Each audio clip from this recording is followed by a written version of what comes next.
Now, programming from the Illinois Channel, an independent, nonpartisan corporation formed to provide nonpartisan coverage of Illinois state government and other public affairs events taking place across Illinois.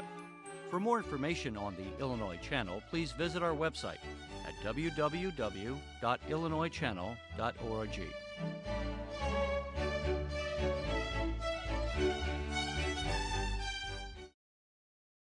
Just ahead, we head to the Senate for a debate over Senate Bill 9, which would raise corporate and income taxes. Then in about 35 minutes from now, we talk to Representative Jeannie Ives, the House sponsor of Senate Bill 9, on why she, a Republican, is sponsoring a bill intended to raise corporate and income taxes. Following that, in about 50 minutes, we attend a House Judicial Committee hearing on a bill that would change sentencing guidelines for gun offenses. Speakers include Eddie Johnson, the superintendent for the Chicago Police Department. Then in about 1 hour and 25 minutes, Paul Aschiazza, the president of AT&T Illinois, speaks at a hearing on Senate Bill 1381, which would modernize Illinois' communication laws and technology. And finally, in about 1 hour and 30 minutes from now, we talk to former state senator and current chairman of the Regional Transportation Authority, Kirk Dillard, on how a lack of funding due to the state budget impasse is affecting mass transit in Chicago. That's all just ahead, after a brief word from one of our advisory council members.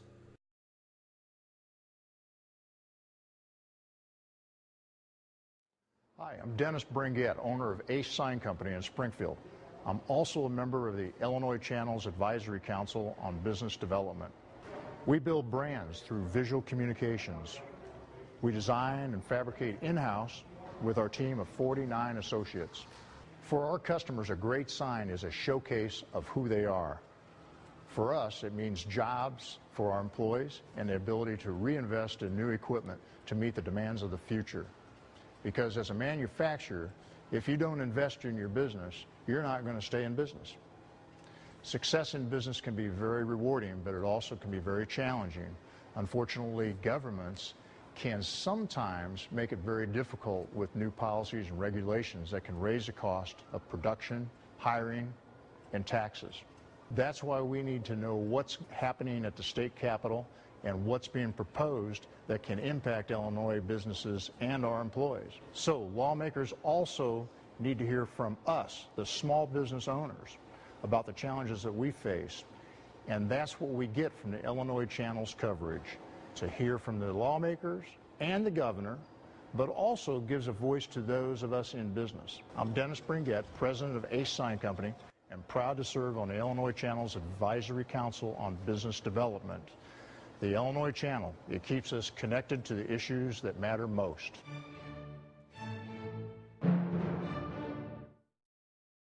Next, from Springfield, we head to the Senate for a debate over Senate Bill 9, which would raise corporate and income taxes. This runs about 35 minutes. Ladies and gentlemen, this is an omnibus package. I agree. But it has a lot of things in it that are not good for this state. And this is not the only thing, this was not our last effort. This was not the only thing we could do to fix this budget. We should have started on the other end of the spectrum. Unfortunately, we did not. We did not start and exhaust all the cuts and the ways of changes of ways of doing business in this state and end up at a amount of tax increases that could have been much less.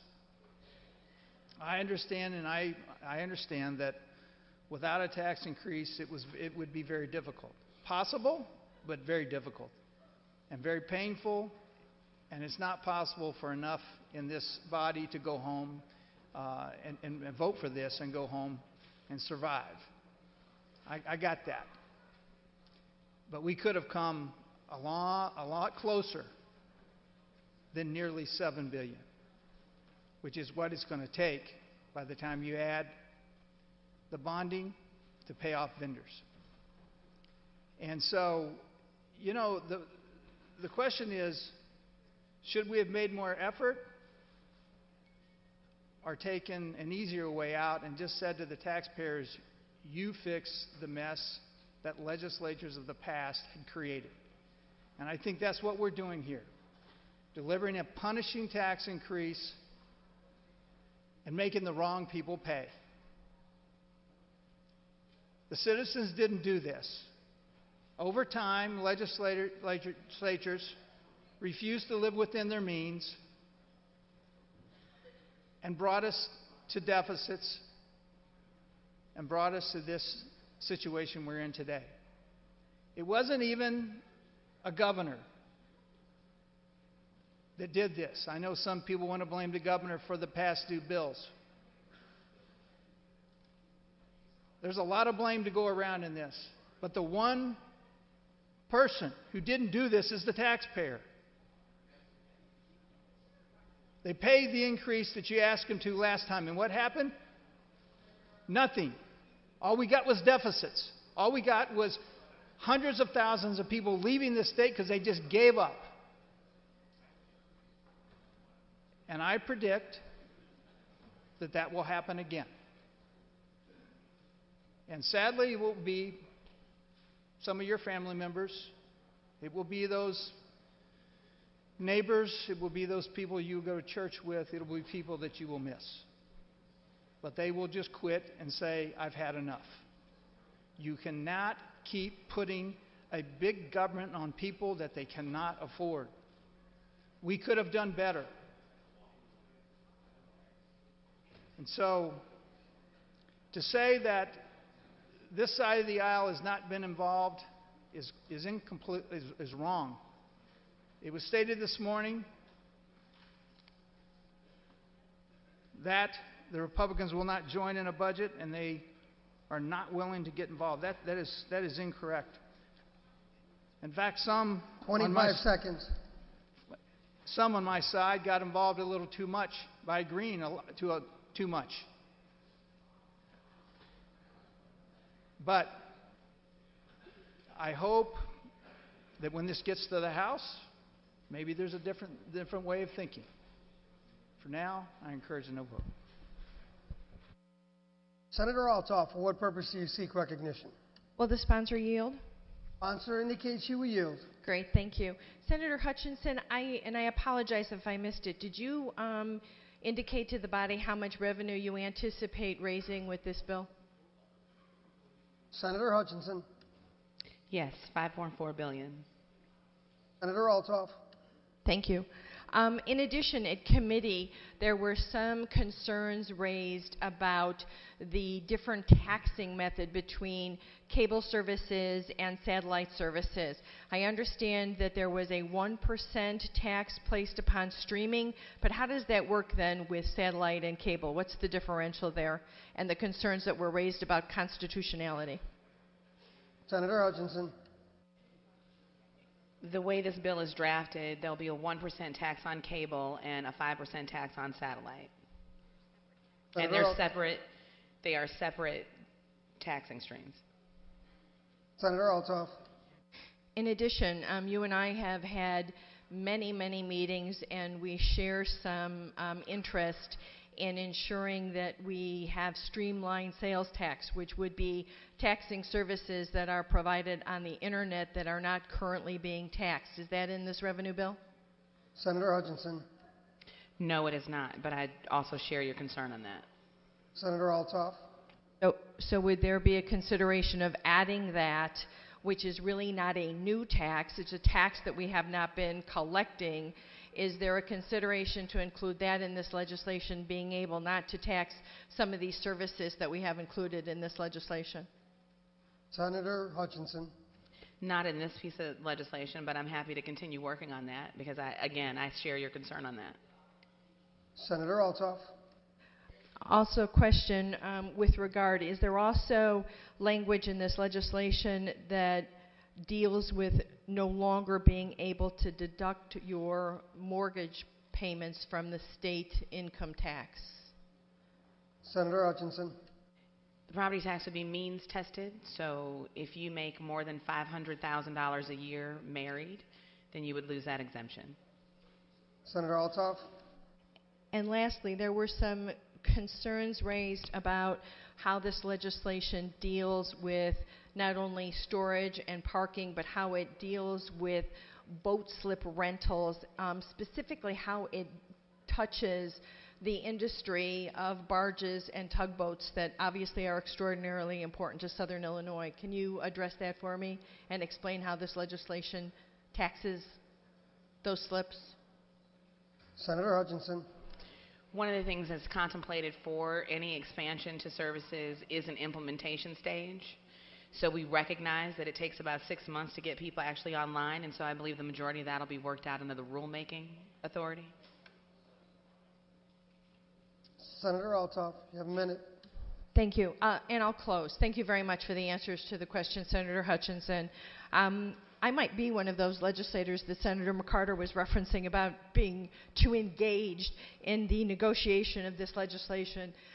But as this bill sits in front of us today, I have grave concerns.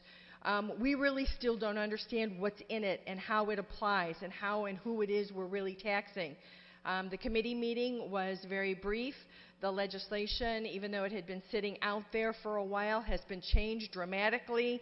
I would strongly urge that we give it greater consideration and we consider some of the items that I've just raised in the past few minutes that I was given. And while there are really good parts of this legislation, I mean, I love the earned income tax increase. I think that it's really nice that we're seeing corporate taxes being reduced. I really do believe that this needs significantly more consideration, and I would urge that the body vote no. Senator Resin, for what purpose do you seek recognition? Thank you, Mr. President. Question for the Speaker, please. Sponsor indicates you will yield. Thank you, Mr. President. Senator Hutchinson, could you tell me, we've talked a lot about in this budget negotiation, not only the budget and potential new revenue, but reforms that we feel are important in order to bring down the cost of living in the state and bring down the cost of doing the business in this state. Could you tell us where we are with workers' comp reform? Senator Hutchinson. To the bill. This is a revenue package. I don't negotiate workers' compensation. Senator Resin. Sure, I'd be happy to talk to the bill. Thank you. We are in the process of putting together a series of bills that not only look at reforms, that look at slowing the cost of growing our budget, that also, before we look at new revenue, we continue to work on workers' comp reform, and I've been told that we're close. We continue to talk about the need for property tax relief, each and every one of us. The state is ranked #1 for the highest property tax in the entire country. We need to continue to work on that relief, as well as we talk about mandate relief. If you've talked to any of your local school districts, why is that important?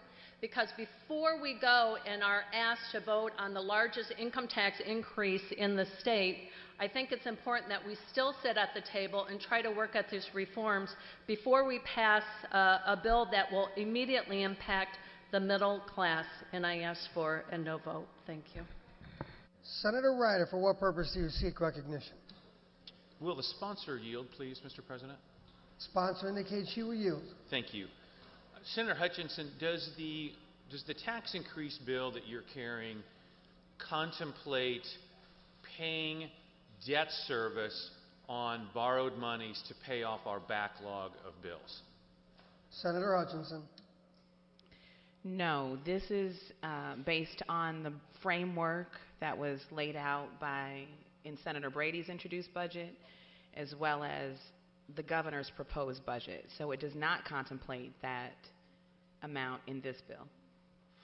Senator Ryder. To the bill, if I might. To the bill, Senator. Thank you, Mr. President. Ladies and gentlemen of the Senate, this is, it feels like a do-over from this morning's committee and even from last week. And that is the sponsor, as well as other members from that side of the aisle and members on this side of the aisle, have been meeting on almost a daily basis when we've been here in session to talk about the budget stuff. There are other legislators meeting on issues such as workers' compensation and property tax relief. The framework of these discussions, Mr. President, from the beginning has been that this side of the aisle is willing to put votes on a tax increase in exchange for your side of the aisle being willing to support meaningful reforms in workers' compensation and property tax relief. And that's really been it. It's a simple formula. It's been 5 days. 5 days. All of you are in such a big hurry to get this done. We've got to get something over to the House right now. It's been 5 days since there's been a response to our last offer on property tax relief and workers' compensation. 5 days. Last Thursday. We haven't heard anything since then. Well, we're in such a hurry. So now we got to get this done. So I suspect what will happen here on the floor today is what happened last week.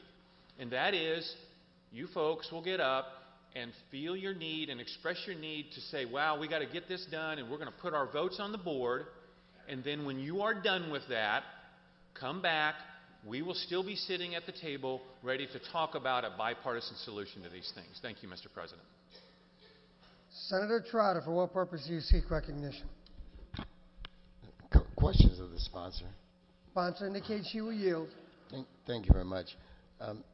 Senator, this bill, your revenue, excuse me, our revenue projections, you've seen our spending bill. Do these revenues that you have talked about today, does it give us a balanced budget? Senator Hutchinson. It actually does. As a matter of fact, it does one better. It leaves us with a $203 million surplus. Senator Trotter. And I heard you mention earlier that you were using the formula from a little bit of the Brady budget, a lot of the governor's introduced budget that we had since February. So this has been an ongoing process. And to the bill, if I may. To the bill, Senator. You talk about it, the last 5 days, we really haven't done anything. Well, I guess what wasn't mentioned is since February, we've been having continual meetings. So it's just up to 5 days ago when we presented a plan, a budget plan, and found out that after those months of negotiations, those months of sitting in meetings, and in some cases, I have to admit, eyes rolled up in the back of your head meetings, because we kept continuing to talk about the same things, and nothing got done. Well, we talk about the 5 days since last Thursday, but we only have 8 days left to do something. When do we intend on doing something? We have taken into a lot of the ideas that have come from that side, and for the most part, they're in this bill. What we haven't done is found out that we have not agreed upon anything on, not the budget, but on issues that really have no direct impact on the budget, and that's workers' comp. We have not agreed on property tax relief, even though we put forth their property tax relief, their being on the other side of the aisle, put forth your property tax relief plan for 2 years, and you didn't vote on it. So this is a plan, what has been put here today by the Democrats, utilizing many ideas from that side, putting forth something that's going to move our state forward, and I ask for an aye vote. Lee Milner of the Illinois Times requests permission to do photos. There being no objection, leave is granted. Senator Raoul, for what purpose do you seek recognition? It's to the bill, Mr. President. To the bill, Senator. Mr. President, I was not going to speak to this bill, but I feel like my name wasn't used in the debate. First of all, I commend the sponsor on her hard work negotiating in good faith, and I commend many of the members in this chamber for their good faith negotiation over time, and particularly the two leaders, the Senate President and the Majority Leader Radonio, for good faith negotiations. Workers' comp has been talked about several times by several speakers in this, with regards to this revenue bill. I've always thought it really has nothing to do with it, and I've been involved with workers' comp negotiations, good faith negotiations that led to 2011 reforms. And the previous speaker said there was no agreement on workers' comp. Reality is there's been agreement about 5 times, except the line keeps moving. You could keep on talking about we're close because you move the line, but I've negotiated with 5 different people on that side of the aisle, and then once we come to agreement, somebody else comes to the table and moves the line further. This we're close nonsense is exactly that, nonsense. The business community expects us to provide stability for us to pay our bills.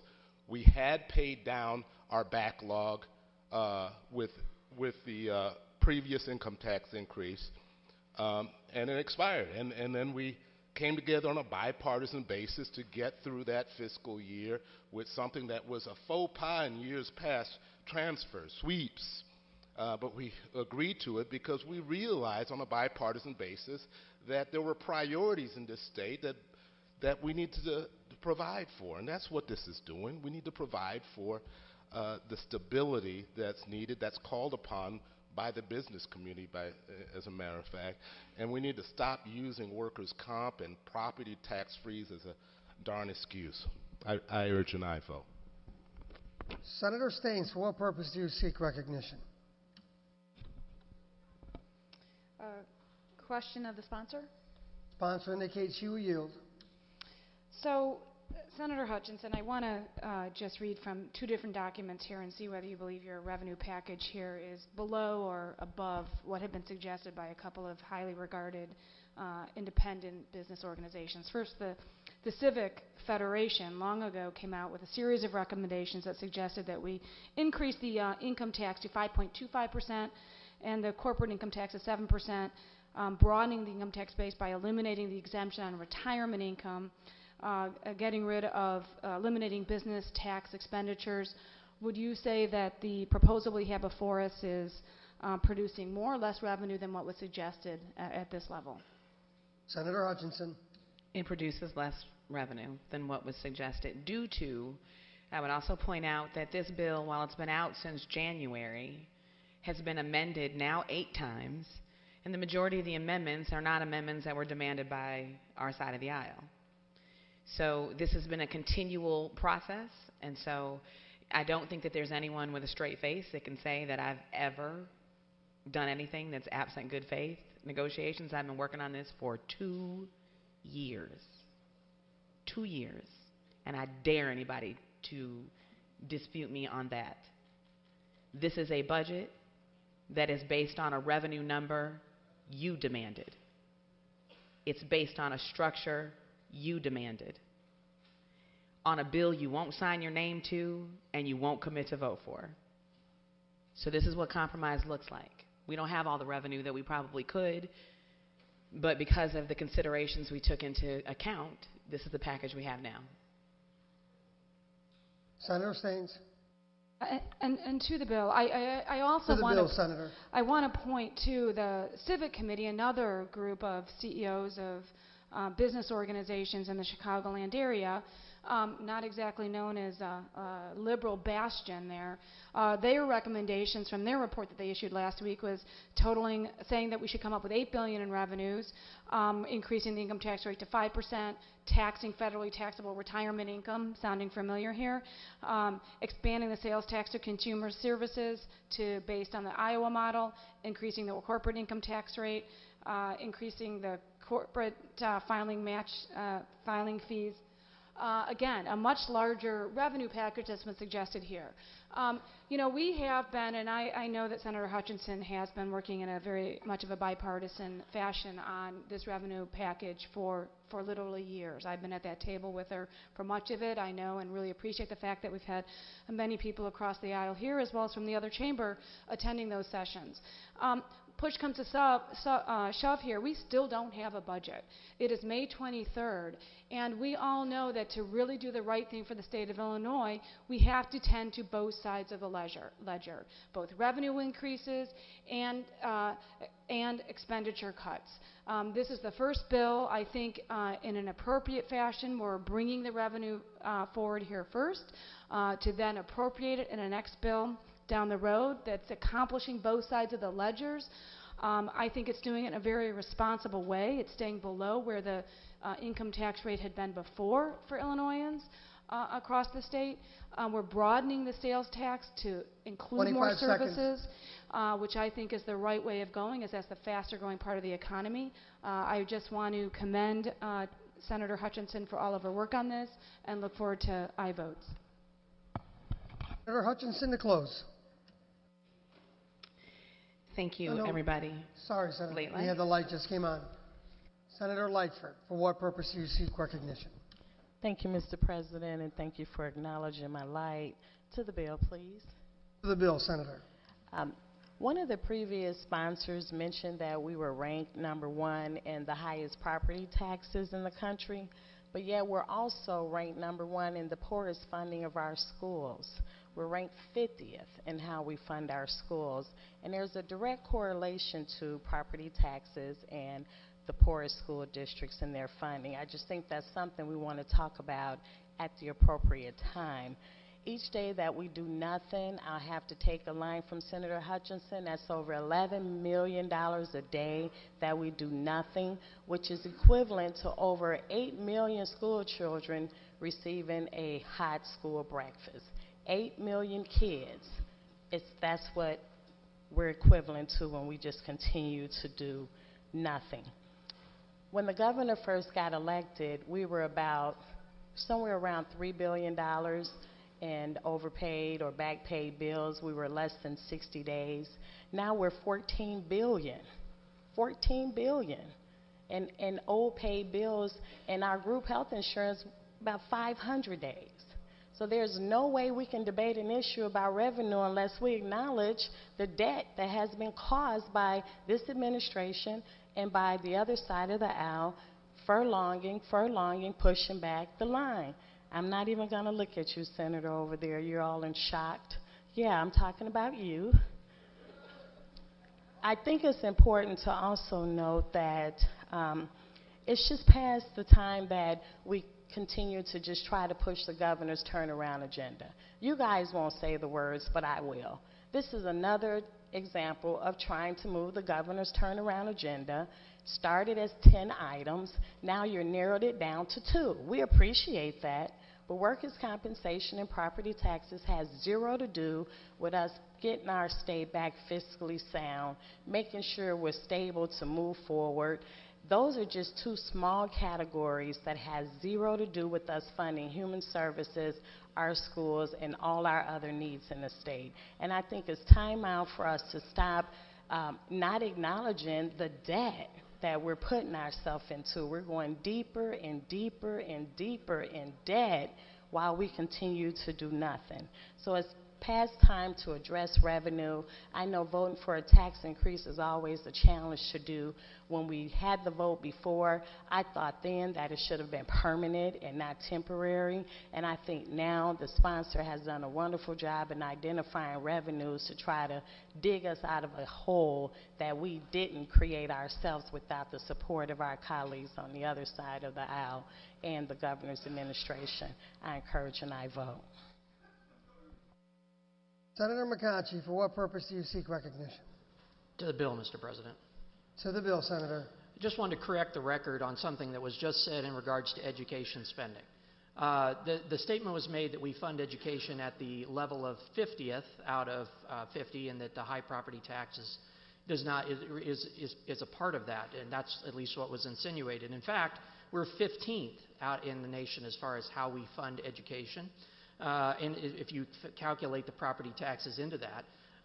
And my understanding from the budget bills that we have been discussing is that there's going to perhaps be a bit of money for education, but certainly not anything that will provide any sort of substantial property tax relief. So what we're talking about is increasing taxes by $5.4 billion, with a very minimal, potentially very minimal amount that will actually go into education, and certainly nothing that will provide the meaningful property tax relief that many of our constituents have been begging for.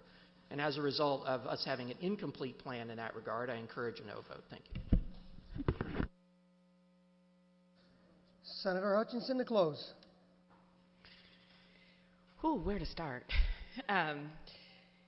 First of all, I want to commend all the people who have spent hours and hours and hours working on this. These things have been so fluid. Like I said, this has been amended 8 times. Sometimes it changes hourly because it's an example of, for people who don't really see how this works, how the sausage gets made. This is what compromise looks like. When you present something and you alter it based on the conversations and the needs of people who are debating this with you. This is actually what it looks like. When I think about, all of the admonishments about, and actually not even admonishments, the flippancy with which we are debating, oh, you guys say you need more time. If we were to get this to the House today, they have to read it into the record. The earliest they can actually act on this would be Friday. They're not scheduled to be in. That for Saturday and Sunday. That leaves us Monday, Tuesday, and Wednesday. So what's becoming more and more clear as every day goes by is that you have no intention of allowing any negotiation in the House. Now, that might be a Speaker Madigan thing. There's 117 other people over there, many of whom are in your party, who want a chance to weigh in on this. Earlier, I gave a civics lesson before, so let's revisit that. You introduce a bill. The bill goes to committee. It comes to the floor.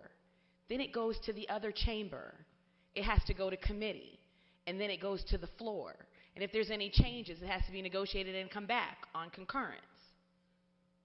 So if you honestly are making an argument that we are somehow not running down the clock on purpose, that's disingenuous at best.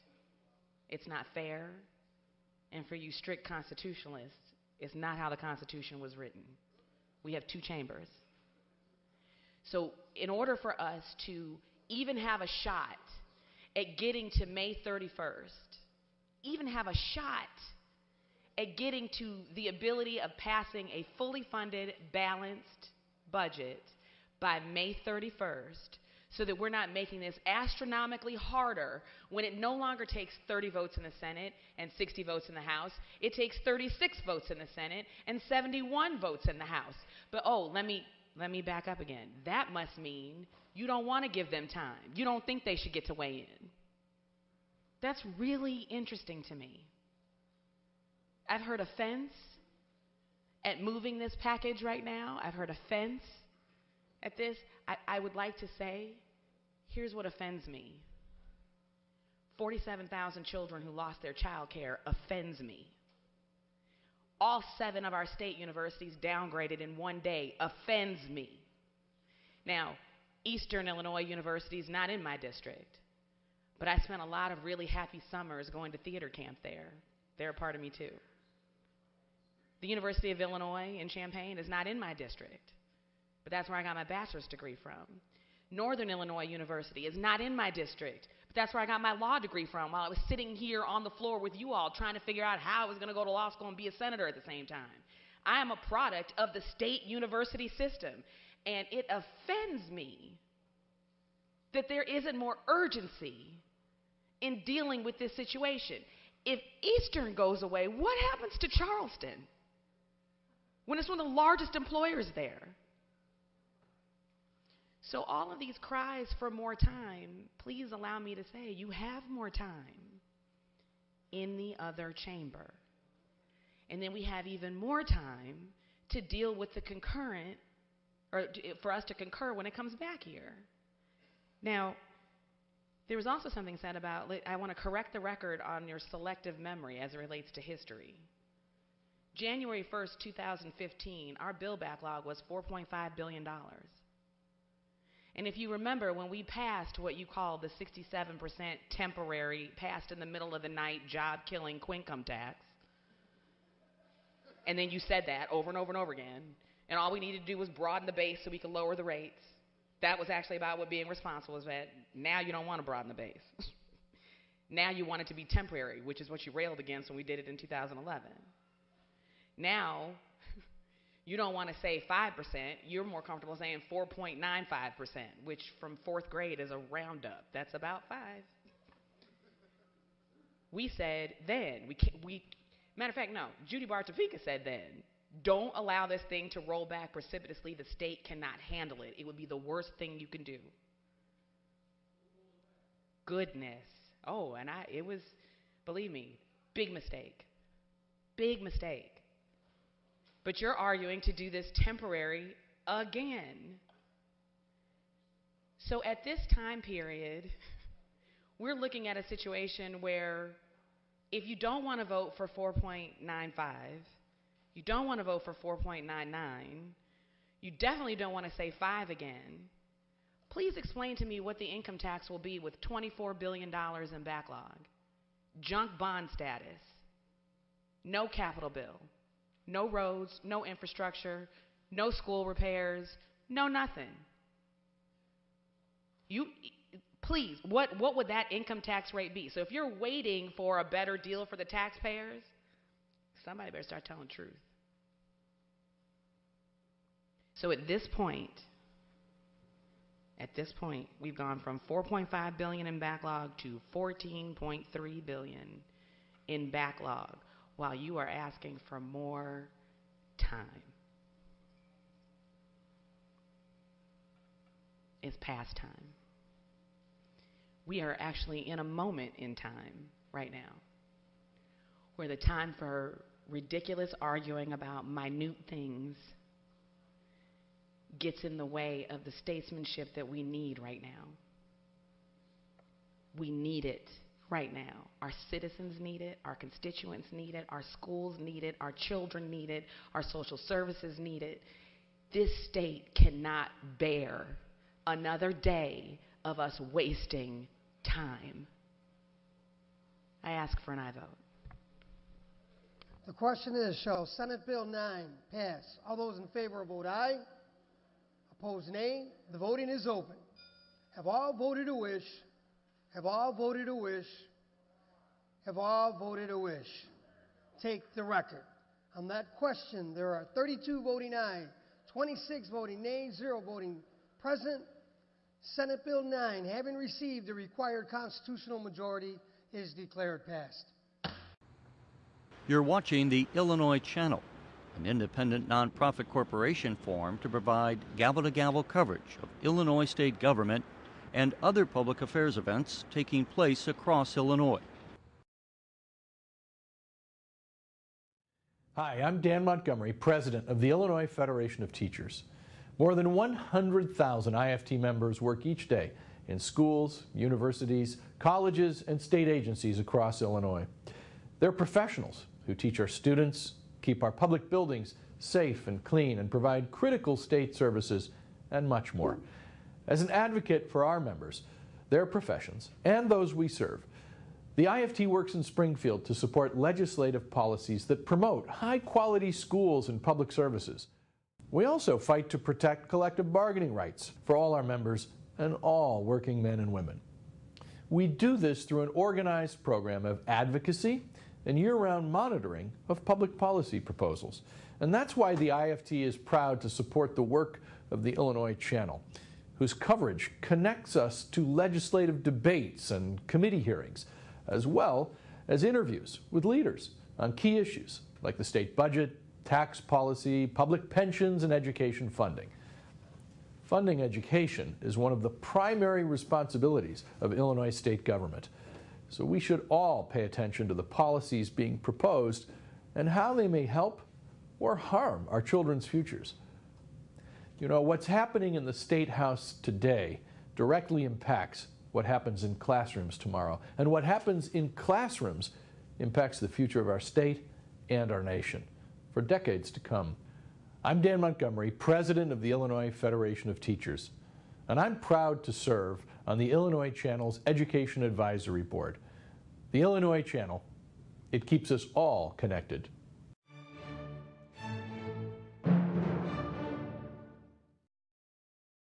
Next, from Springfield, we talked to Representative Jeannie Ives, the House sponsor of Senate Bill 9, on why she, a Republican, is sponsoring a bill intended to raise corporate and income taxes. This runs about 15 minutes. Representative Jeannie Ives, thanks for joining us again on the Illinois Channel. As we tape this here in the Capitol, it is the day after the Senate passed SB 9, which is a bill that would raise about $5.4 billion, it's estimated, in new taxes that would be raising the income tax and raising the corporate tax, and as I understand it, applying a sales tax to some services that are now not taxed. Interestingly, you're going to be with the sponsor in the House, and we wanted to talk to you about why that is, because it seems incongruous given your political philosophy that you would be the sponsor in the House. What can you tell us about that? Well, it is true that I don't really represent a tax increase on taxpayers. That's not who I am, and that's not what I've stood for.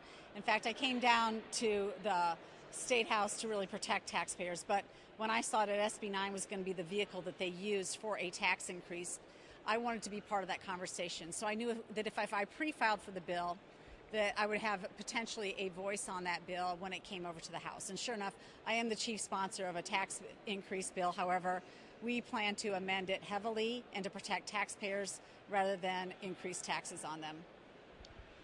What do you know, the thought is with a lot of people is that when the income tax was rolled back in January of 2015, and that cost the state roughly $4.5 billion or so. Subsequently, we now have 14 and counting $1 billion in unpaid bills. People say we need to have that revenue. Do you agree with that? We need to have that revenue, and what changes would you maybe look to make in the SB 9 in the House? I don't agree that we need to take more revenue out of our businesses and our taxpayers right now. And here's why. We have essentially, the reason we've accumulated $14 billion in back bills is because we never put in place the structural reforms necessary to have a balanced budget. Now, $31 billion plus is sufficient to do right now what I would call, it'd be a little bit of an austerity budget given our back bill situation, but it's something that the taxpayers expect. They expect us to get spending under control. They expect us to put in structural reforms so that we don't build up these huge deficits. I mean, we haven't had a balanced budget since 2001. We got into this mess over decades. It's going to take 10 years to maybe get out of this mess. But the last thing we should do is a massive tax increase on businesses that are already leaving the state of Illinois. We need to put the horse before the cart here and do the reforms first. How are we going to, with all that $14 billion that's incurred by hospitals, nonprofits, doctors, K-12 education, where they're not getting funded for things like the school bus transportation, the categorical grants? How are we going to make them whole? I mean, if I was a printer who had done printing for the state, I used to be in the printing business, I'm trying to meet payroll. How do I make payroll when I'm not getting paid from the state, and don't we have an obligation to pay those off, those $14 billion? I'm really glad you asked that question, because I do feel it's immoral to hold that much money in debt, and especially expect our vendors, who we contracted with, to actually extend their lines of credits just because we're not paying them on time. I do find that's immoral. I'm not disregarding that. I'm saying right now you cannot ask for more money from the taxpayers, because last time we did this, it all went to pension payments, or 90% of it did. We need to do pension reform. We need to do Medicaid reform. We need to do government reform in total in terms of what they are able to do for prevailing wage rates, collective bargaining, things that would streamline government consolidation. We have 860 school districts. We need to consolidate those all to just unit districts. We need to save taxpayers money at every single level of government. Then, once we've done the structural reforms, you can go back and say, we're not going to get into this mess again. And I would be willing at that point then to actually take on some bond debt and pay off our back bills, because right now we're paying 12% on all the back bills that we owe after 90 days. So we could save money if we did bond out that, but you cannot do this until you've done the reforms, because it's also going to go, any money we collect would just go to a broken system that we have not reformed. let me play devil's advocate. Sure. So some people would say, look, the governor has, they might say the governor's right. The governor, we need to have these reforms. The state was screwed up before he came in. That's why he was elected. On the other hand, they would say, right now you got 2 weeks to pass a budget. If we don't, there's probably going to be another credit downgrade. It's the taxpayers that are paying that 10 to 12% on the unpaid. So it's not the state that's taking, getting hurt by this. It's the taxpayers. So the faster we bond that out and stop the bleeding, we're helping them. I guess the point that people would say is, can't we pass a budget and then address these things that we haven't addressed in 2 years? We can't get all that done in 2 weeks, but we can continue. In other words, instead of the budget being the destination, it's maybe the beginning of the trip, and let's get that, stop the hemorrhaging, and go forward. So we've passed minor pieces of a budget in the previous 2 years. We've done certain carve-outs for universities, we've passed a K through 12 budget the first year. We did a stopgap budget last summer, and all that did was build our back pile of bills because we never took care of the structural issues. That's why taxpayers are demanding real reform before you ask for any more money. And so that's where we stand. I mean, we're going to have this fight sometime. We should have had it last summer for sure, but instead they passed a stopgap budget, which I never voted for. I was one of four who knew all we were going to do is accumulate back bills, and that's what we did. And we didn't get another budget. We passed a stopgap in the hopes that we're really going to get a full budget. It never happened. And now we find ourselves 6 months later in the same thing. We're going to have this fight at some point. And I think the taxpayers are still with Rauner. Everybody in my district that I talk to says, we need reform. We're tired of being taken advantage of, and we understand what's going on here. Government is way too big. You find me somebody in Illinois that doesn't think that government is too big. I'll tell you what, everybody I talk to says, you do what you want, Jeannie, we're leaving. Our kids are almost out of school, we're leaving. So here's the real truth. The real truth is, if we don't decide to fix this, the market's going to fix it for us. They're going to downgrade our universities. The universities are going to not open if they don't have a budget. In many cases, the kids will continue to go to other states for their education because they can find it cheaper there. And oh, by the way, kids have been leaving the state of Illinois for education in other states for long before Governor Rauner got in place, long before we had this budget impasse. Higher education in Illinois is just simply unaffordable for the average family.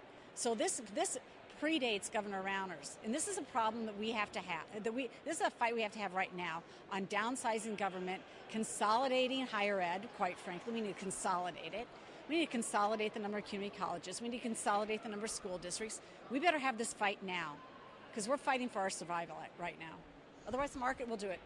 If we don't have a budget, last year we at least funded, or actually so far we funded K-12, but we may not fund K-12 this year, which means we won't know, the school administrators won't know if they can open the schools come August. What are the parents going to do with their kids in school? I mean, all of a sudden, how are they going to go to work?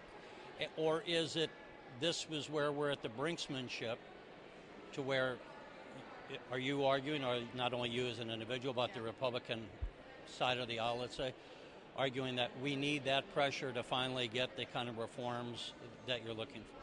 So there's many, many people that just simply want a budget. And our caucus really doesn't want to go with a stopgap budget. There's many of us in our members that we really feel like we need to have a full budget. I mean, all of us feel that way. We want a full budget. But we all know that we were sent here also to make sure that government works long term, and that we can't continue doing what we're doing. Look, last April, we lost 7,200 jobs in the state of Illinois. We lost 17,000 people who just gave up starting to look for work. So our workforce decreased 17,000 people. We can't continue down that path. So workers' comp reform really is important. I know it sounds really dry, but it's important. Property tax reform is really important to both individuals and business. Other structural reforms with Medicaid, reining our expenses, controlling this, we have to have this fight. When else are we going to have this fight? I don't know how this ends. And in fact, I would argue that nobody in this state house right now knows how this ends. But the truth is, we're pretty much bankrupt. And certainly, Chicago is at junk bond status in a number of its entities. They can't afford what they've got going. Chicagoans need this reform just as bad as the rest of the state. And that's something people should understand. The city of Chicago, for all practical purposes, is bankrupt. They're just not declared bankruptcy. That's correct. The state, for all practical purposes, when you look at the pension, unmet pension debt, is, not to mention the unpaid bills, is bankrupt. And so I think that's an objective viewpoint. That's not a matter of opinion. Right. That's just the facts, looking at how much money is coming in and how much money is going out. Look, we can't continue this way. Sure. Let me tell you about a couple things. One, last week you had a bond house basically come in and give a select group of representatives a briefing, or legislators a briefing about, look, if you guys go to junk bond status on your universities, we're really at risk for our bonds that we sold you. So we want to know what's going on here because we're really at risk. Additionally, you have now 5 bills from the Senate side and the House side that have been put in place, basically intercept of state money going down to local governments because the bond houses are nervous about getting paid. And they will not lend anymore unless they have a secured lien and a secured stream of revenue. And the only revenue stream that they think is secure right now is state intercepting state funds. So state local distributor funds, state sales tax, state motor fuel tax. And so they're trying to get a secured first priority lien on that debt. Why? Why are the bond houses wanting this type of legislation? Because they know better than we know what the future holds in this state 2-3 years from now, that we really can't afford to make these payments. So they're nervous, they're looking to secure this, and that's a horrible idea for taxpayers because that money is meant to go to services, not making bondholders the first priority in a bankruptcy. So let me not keep you any longer. Let me ask just one last question. We saw in the Senate, Senator Radonio working with Senator Cullerton trying to come to some alliance and get something done. Where are you in the House? How far apart are the Republicans and the Democrats? Are we still at loggerheads, or do you see any kind of a cooperative mood coming in light of everything we've been talking about? So there's no conversations happening up at the higher levels between the House Republican caucus and the House Democrat caucus. There's no conversations being had. I was told, though, however, that there was a bit of a meeting between the Senate Democrats, the Senate Republicans, and the House Republicans on budget matters this morning, and that conversation is going to continue tomorrow. So it sounds like the House Democrats are not involved in those discussions, which, since we know that Speaker Madigan kind of runs the show here, it sounds like it's really up to him to come to the table at this point, and let's get an agreement going. If I might, there was something I wanted to ask. And speaking of SB 9 and you being the sponsor, and Speaker Madigan made a statement last night that was very non-committal about taking up the SB 9 that passed the Senate. It is historically his modus operandi to come up with his own budget and kind of drop it on the desk at the last minute. What does it say to you, since he runs the show in the House, that you are the sponsor of SB 9 from the Senate? Does that say to you that he doesn't want that to pass? That's a very interesting question. So if they were to try, because procedurally they could take SB 9 from me and change it to a Democrat sponsor. They have not approached me yet to do that. They could also take that same tax language and put it on another bill. Maybe they're planning on doing that. But I actually think that he's not interested in doing a deal. And he's not been really interested or involved in any of the Senate negotiations or discussions. So I think what you're going to see again is possibly the Democrats in the House come out with their own budget, but not have the revenue to support it. We've seen that same thing happen last year, the year before. And when you think about this comprehensively, we've not even the House decided on a revenue number, put it into a resolution, and passed it unanimously and in a bipartisan way. And that is the start of a budget process. That is how we did it before Governor Rauner entered. We started with a revenue number. The House has refused to adopt a revenue number. So I think that they intend to just do their own budget and not have the revenue there. So he may not be interested in SB 9. Jeannie Ives. I'm sure we could talk at length more. Maybe we can do it another time, but we appreciate your time. Thank you. Thanks. All right.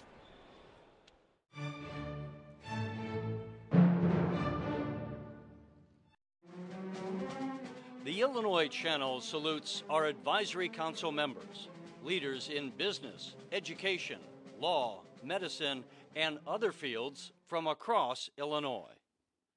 Hi, I'm Delitso Solomoyo, President of the Illinois Association of Community Action Agencies. We are an organization of 36 member agencies located around Illinois which provide needed services to our fellow citizens. It may be helping provide services at a homeless shelter, or helping to provide affordable utilities to low-income people across Illinois through such programs as the Low-Income Home Energy Assistance Program, better known as LIHEAP, or working with rural communities and helping them maintain needed community infrastructure. These are just a few of the many services provided by Illinois' community action agencies. But to provide these services efficiently and effectively, we need solid information. That's why, in addition to heading the Illinois Association of Community Action Agencies, I am also proud to serve on the Illinois Channel's Advisory Council.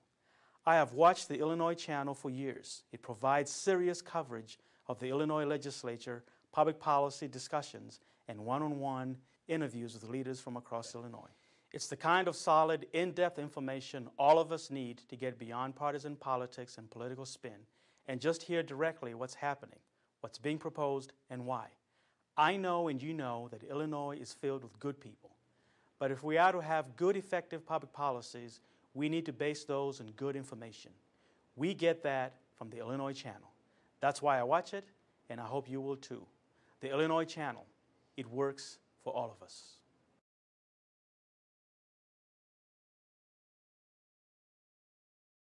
Next, from Springfield, we attend a House Judicial Committee hearing on a bill that would change sentencing guidelines for gun offenses.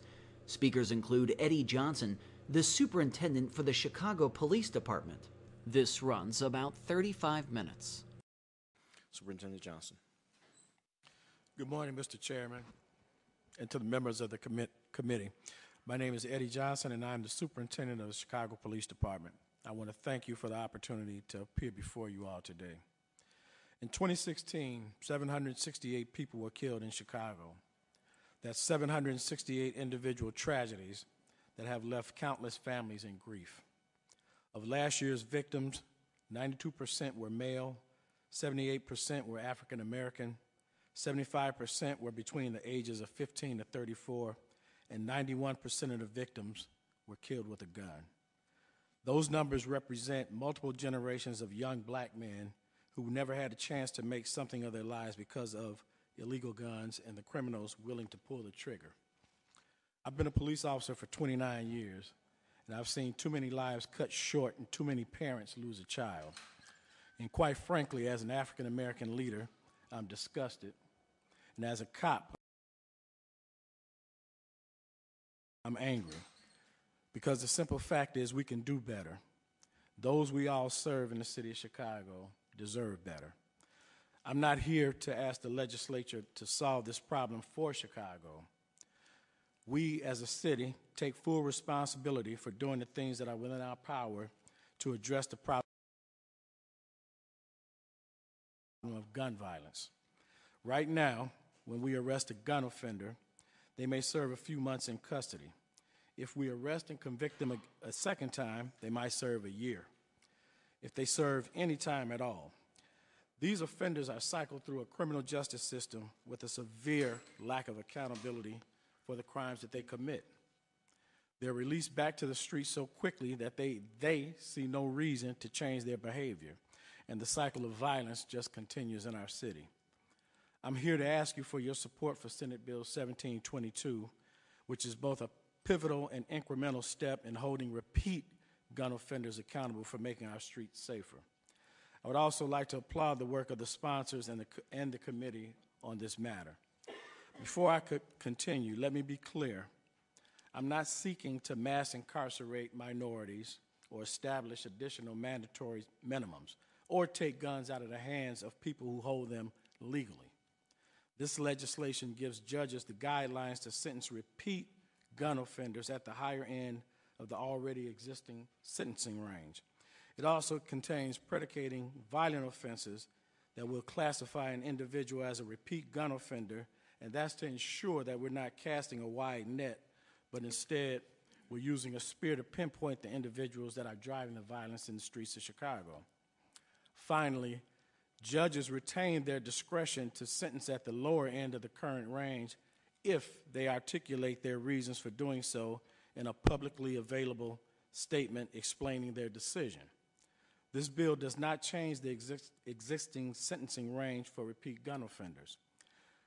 Gun offenders sentenced under the proposed language in the bill remain fully eligible for sentence credit, including rehabilitative services. However, if an individual shows a repeated willingness to pick up a gun and use it illegally, those individuals need to pay a price with a sentence at the higher end of the existing sentencing range. That's what I support, and that's what a portion of this bill seeks to accomplish. This bill would hold individuals like James Rogers accountable for his devastating actions. Rogers' first conviction was for battery in 2009. He was convicted again in February of 2010 for aggravated unlawful use of a weapon, aggravated UUW. Under the language of this bill, this offense would be considered a predicate offense. Rogers was sentenced to 2 years of probation for this act. His next conviction for aggravated UUW was in June of 2015. The language in this bill would have required that Rogers be sentenced to the higher end of the existing sentencing range, assuming that a judge chose not to deviate from the guidelines of the bill. Instead, he was sentenced to 2 years in the Illinois Department of Corrections.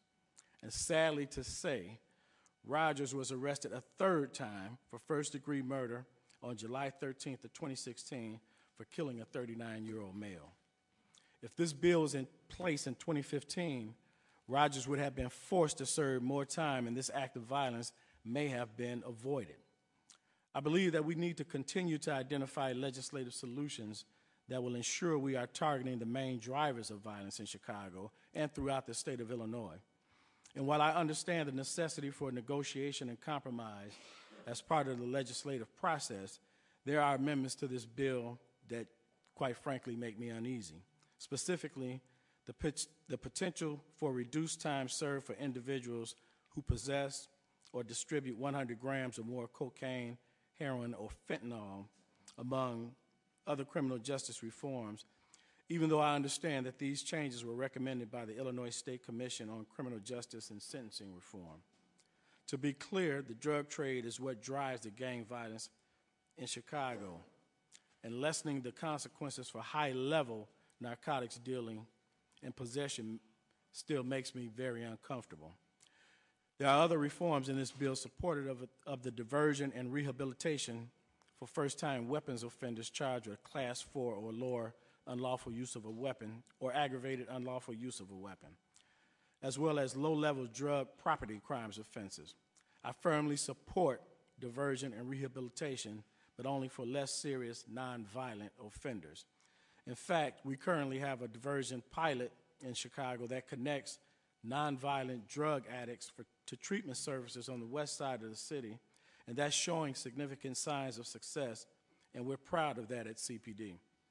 However, I have to say I'm opposed with the language that allows a person who is carrying a gun in public and does not have a valid FOID card to be part of this diversion program. This circumstance is not eligible for probation as part of a change in the law stemming from the murder of an on-duty Chicago police officer, Alejandro Valadez, in 2009. I have to trust that the state's attorney's office will use their discretion to screen and identify eligible candidates who are not individuals driving the unacceptable violence in our communities. As leaders in our communities and our state, we have an obligation to do whatever it is in our power to protect the welfare of the public. And on an even more basic level, as humans, we should be able to look at those we serve in the eye and say with sincerity that we're doing everything we can to help solve this problem. And that's why I encourage you to pass a bill that holds repeat gun offenders accountable.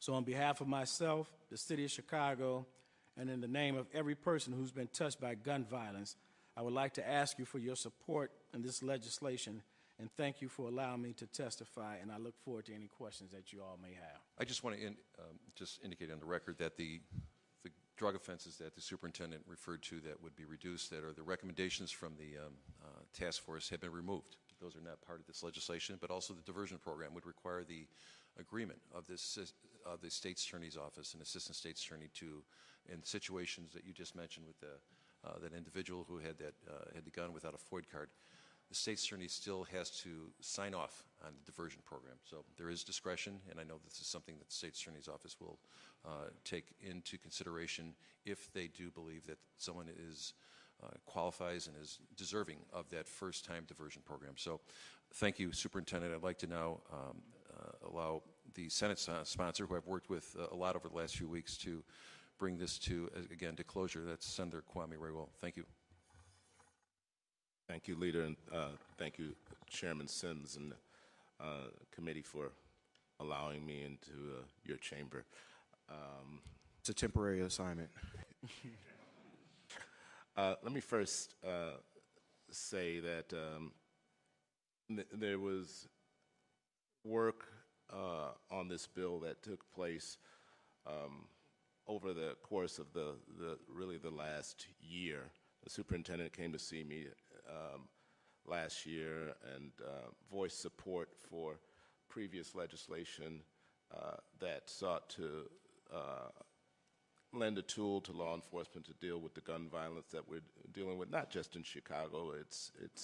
It's beyond just Chicago, and it was legislation that I opposed because I thought that it cast the net too wide and it employed truth in sentencing, which I think is a policy that discourages good behavior while incarcerated and participation in rehabilitative programming. As a result, Representative Zaleski, Representative Sims, and I took part in a long, difficult negotiation process where we heard from community groups and we engaged the judiciary, who was concerned about having their discretion removed. And that's how we came upon a departure mechanism that is being used in this bill. This bill has been characterized as a bill that establishes mandatory minimums. That's a falsehood. That's an untruth. This bill does not create a mandatory minimum. If you want to confront that issue, you have to go back in time, because this body, with wide support, supported legislation that created the 3 to 14 mandatory minimum range. What this bill does, which is in the province of the legislature, is lends guidelines to the judiciary as to who within the already existing range should be shifted to the top of that range. And when you think about sentencing, you want to treat a first-time offender different from somebody who repeatedly violates the law. And I think it's particularly important when we're talking about, people have made references in talking about this bill to the 1994 crime bill and the mandatory minimums on drug possession penalty. I think there's a clear distinction between repeat drug offenders and repeat offenders of carrying a deadly weapon on the public way. I lent myself to this negotiation and to this process because of the violence that was happening outside of my home.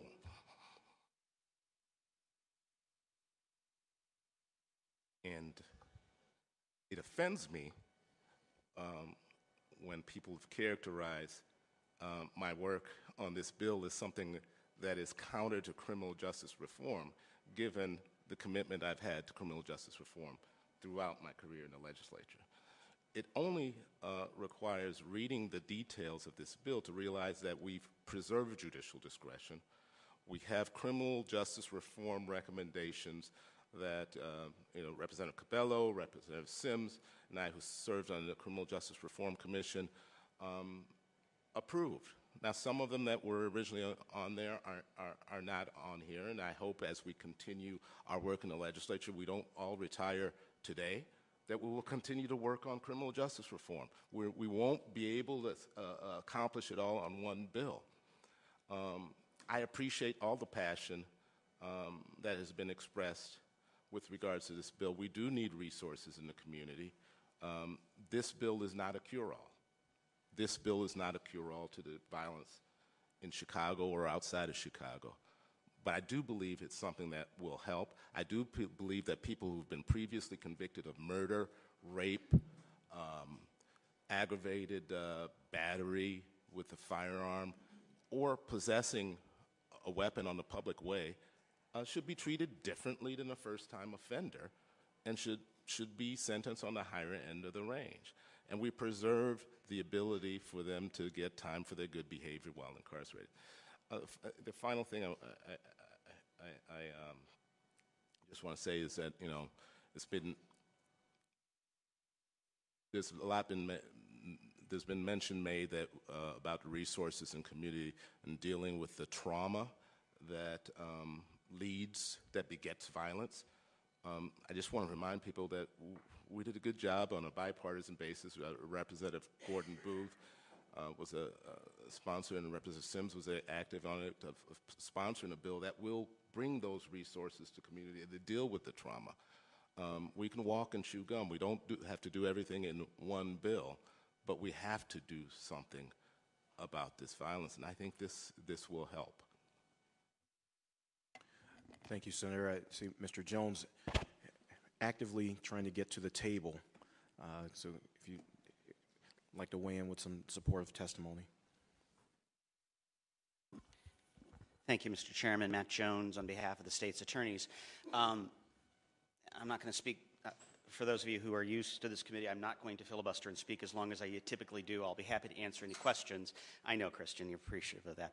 But let me talk not about the penalty enhancements, the presumptive penalty enhancements and all of that, because I think there's been a lot of discussion about that. I want to talk about the balanced part of this, because it's something that the state's attorneys have been actively engaged in since, frankly, the task force by the governor was imposed, and not perhaps surprisingly to some of you, we've embraced the idea that reform is a necessity, and we want it to be smart reform. There are parts of the governor's task force report that we embrace and parts that we reject, and many of the things that are in this bill are the parts that we embrace. So, for example, the idea that you have a safe zone around a school or a church or a housing project or a park that is not tied to the children actually being there doesn't make sense. That was what the law was originally. Having it 1,000 feet was an arbitrary number. So we agreed that it ought to go from 1,000 to 500, and there ought to be a nexus so that the children actually had to be there. That's smart policy. If the goal is to protect kids, and kids aren't there, then this law doesn't accomplish what it's intended to do. Truth in sentencing has been widely criticized in some areas for being overly broad, and so while we reject the idea of alterations to truth in sentencing for murderers and for rapists, the lower category, the 75% where the bulk of offenses reside, we agree that there ought to be additional good conduct credits available for that population. It's one of the big drivers, according to SPAC analysis, in terms of why prison populations are going up, was because those truth in sentencing numbers, which take away discretion from a judge in some respects, are helping to drive those numbers. So we agreed to broad changes to that to allow for additional good conduct credits. We also agreed to expansion of, one of the issues that was driving was this issue of burglary to vehicles, which is a big number, particularly for youthful offenders for whom this is sometimes a lark, a criminal lark, but a lark nonetheless. So again, we found a middle ground there that if you're not doing damage to the property, it's a joyride situation, that's one thing. If you're getting in and you're breaking out the window and you're stealing it off a car lot, that's a different, and we've drawn the line in a way that we think differentiates that and lowers penalties for the more impetuous while maintaining the current penalties for the more property damage oriented. And then the other thing that was in this bill that I want to focus in on is language that we brought to the table in terms of expanding eligibility for diversion programs, whether it's the Offender Initiative or the Second Chance. Originally, you could get just one. now you can get more than just one chance. The new diversion program for weapons is consistent with that. We're happy to answer any questions, but we think that these are important changes that show smart on crime and a balanced approach to offset some of the concerns about whatever penalty enhancements may occur for the other parts of the bill. A lot of us, the question is often asked on the floor of the House of Representatives that if this bill is passed by the House and the Senate, whether or not the governor will sign this legislation. And I'm pleased to say the governor has indicated that he will sign this legislation into law if it does come to his desk. And I want to thank the governor and his staff for working with myself and also Senator Raul and the city of Chicago of bringing this final product before this committee. So I thank you for your indulgence. Thank you, Representative. Questions from members of the committee? Thank you, Mr. Chairman. Thank you, Leader Durkin. Thank you, Mr. Superintendent, for being down here. A couple of questions. I think I'll actually start, since we've talked about it a bit, with the diversion program.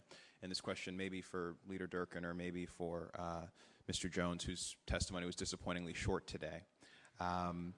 So first is, my understanding, and it was noted at the beginning, that you would have to plead guilty to be eligible for this program.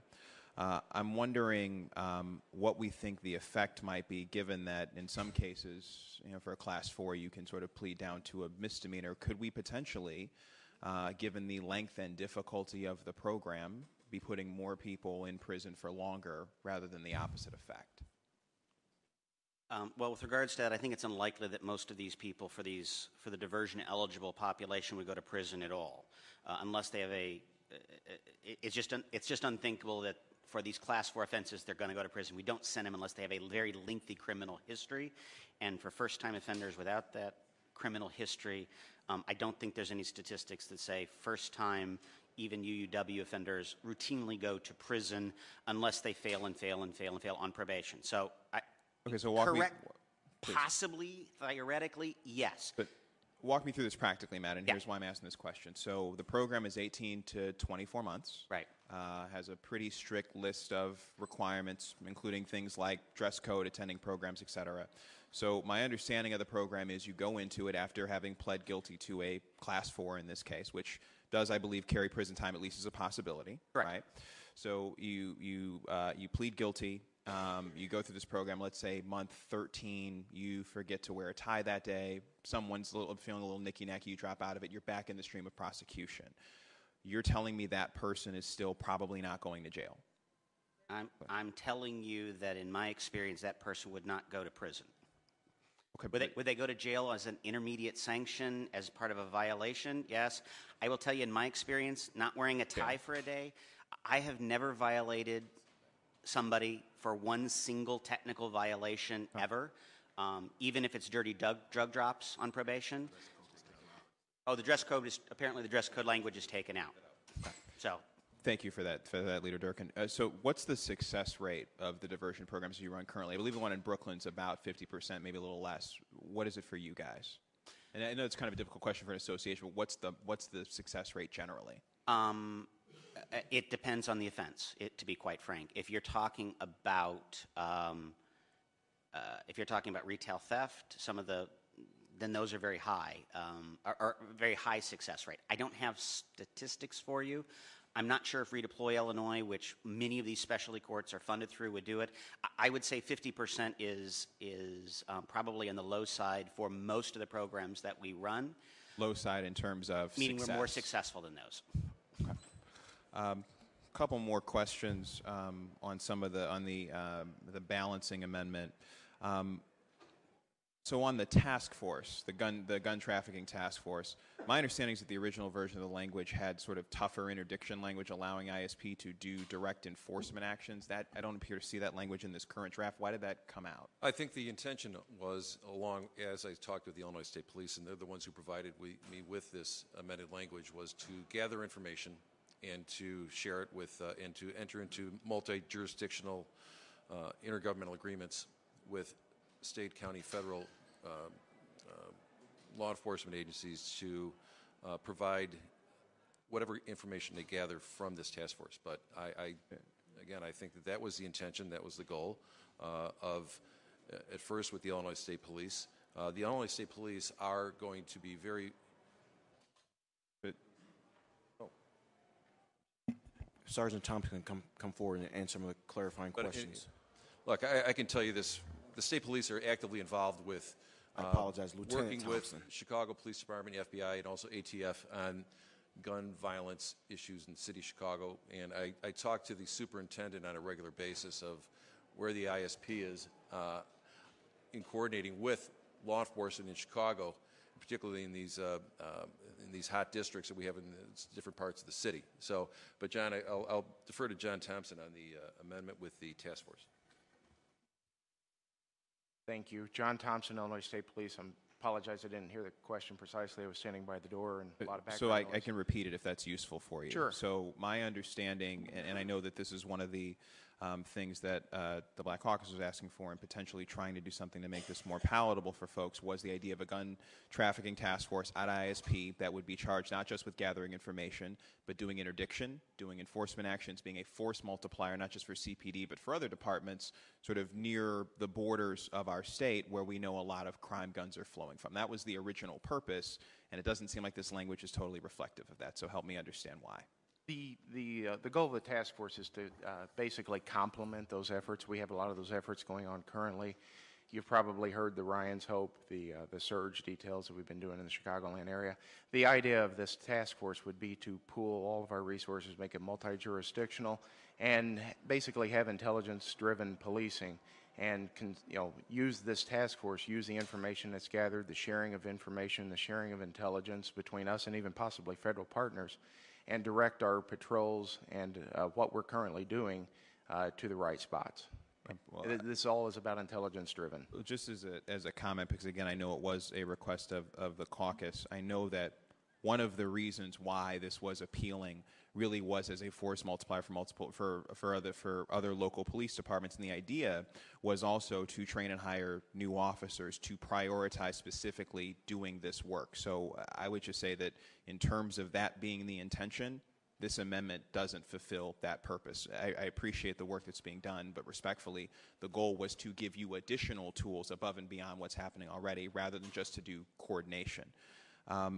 I think the rest of my questions are probably for Superintendent Johnson, and they deal with sort of the effect that this may have on crime reduction. So first of all, Superintendent, thank you, one, for being here. Thank you, two, for your service. Thank you, two, for your commitment. We got to speak for a few minutes before this, and I am grateful that you are our superintendent for all of your service.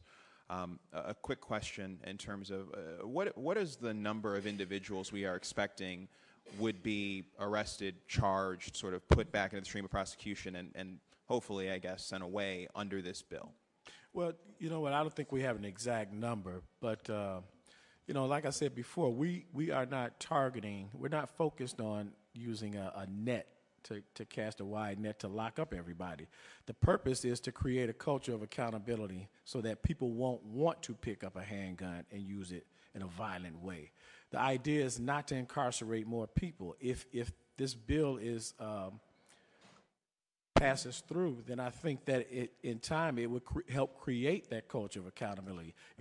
Violence in Chicago is not one simple solution. There's pieces that have to be in place. The economic opportunities, the job opportunities, more mental health care, housing, better housing, all of those things matter.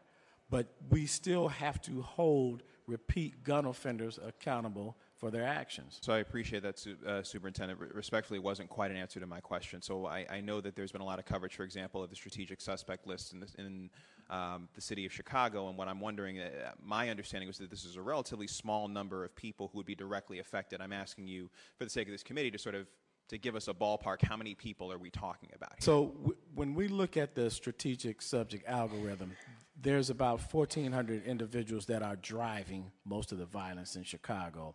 And I'll give you an example. Last year in Chicago, 85% of the victims that were shot either fatally or non-fatally had been identified with this algorithm. So we're targeting the right group of individuals. So you're talking about 1,400 people. And most of those folks would fall under the net of people who would be second-time violent gun offenders? Correct. Okay. Similarly, because I know you guys do a lot of work on data, CompStat type stuff, et cetera, Assuming that this bill passed, is there an estimate to how many shootings, whether fatal or not, we might be preventing by passing this bill? I think over time we would cut it down to half. I do believe. So if we pass this bill over time, are we talking 3 years, 5 years, 10 years? What kind of time? I don't think it would take that long. So I would say we would probably start seeing a reduction in less than a year. Okay, so in less than a year, but certainly it's safe to say in 3 years, if we pass this bill, we should see about a half reduction in the shootings and crime in Chicago. The gun violence, correct. Okay. A couple more questions, because you mentioned guns and you also mentioned economics. We did gun dealer licensing in this committee on the 16th of May. You came down for this bill, sir. Why didn't you come down potentially for that one? I know you're very busy, but want to ask the question. The gun violence bill? We did a bill to license gun dealers. So as you know, there are a couple of gun shops in and around Chicago that supply a very large majority of the guns that you and your officers find next to the bodies of these kids in Chicago. We had a bill to regulate those folks that was up in this committee on the 16th of May, and I'm just wondering, bluntly, why you weren't here, sir. Okay, well, I wasn't made aware of it. That's the first reason. But let me say this, sir, that given the fact that we don't have gun shops in the city of Chicago, I do recognize that the surrounding areas are contributing to that gun violence. And to the extent possible, had I been made aware of it, I would certainly come in support of regulating that. So I appreciate that, sir. And again, thank you for your service. And I intend to vote for this bill because I think that the kind of people that we are talking about ought to be in prison. But I do think it's going to be important for this committee, based on the numbers that you've just given us, to measure the effectiveness of how this goes. And assuming that it is not as effective as is being projected, that we return with the will to do the work on guns, on jobs, on other things that are really going to drive the numbers. So again, Superintendent, thank you for your work, and I'm appreciative of your service. One thing I just want to add, I was just provided with information about whether we think that the diversion program will bring success, and is there anything to measure that from. In Cook County, the last numbers showed a 70% success rate with their diversion program. So I do believe that there is value in this on that first-time offender. Thank you. Representative Stratton. Thank you, Mr. Chair, and thank you to the bill sponsor. And to Superintendent Johnson, thank you for being here as well. I want to come back, and Superintendent, I appreciate the anecdote about Mr. Rogers, but I would really like for you to share more of the data that supports that this is the type of approach that will work towards reducing gun violence. Well, right now, ma'am, I don't have that particular data in front of me, but I would be more than happy to share it with you at a later time. Okay. Thank you. I know that you talked about trying to pinpoint individuals that are driving violence in the city of Chicago, and it's already been brought up about the strategic subject list that you've talked about. Now, this subject list includes both those that are likely to be victims of violence as well as perpetrators. Is that correct? Correct. All right. So, and is there a sense, because my understanding is as we look at trauma, that victims and perpetrators are often the same Correct. people, correct? Correct.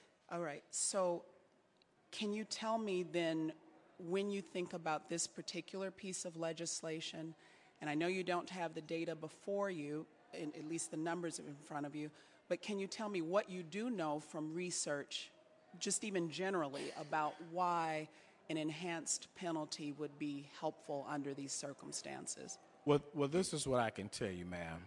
I've been a cop for 29 years, and I've done nothing in Chicago but chase bad guys around. And most of those bad guys had guns. And what I can tell you is this. When you create a mental culture of accountability for these gun crimes, they react to it.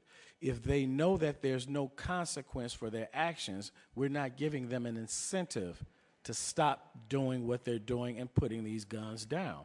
So the idea is not to arrest more people. The idea is to create that culture of accountability, because I do know that people that perpetrate these gun crimes, they talk to each other. They see what's going on. And once we send a strong message that if you commit these crimes repeatedly in the city of Chicago, we're going to hold you accountable. When that message gets out there, they will start putting these guns down. All right, and so do you have data to support what you've just indicated, that a culture of accountability? You brought sound effects.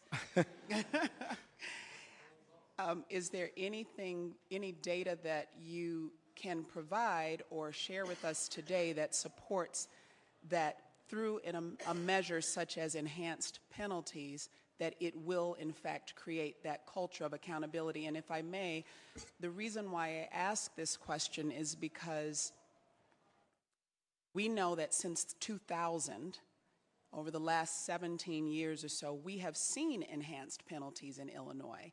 We have seen mandatory minimums. We have seen the penalties get enhanced.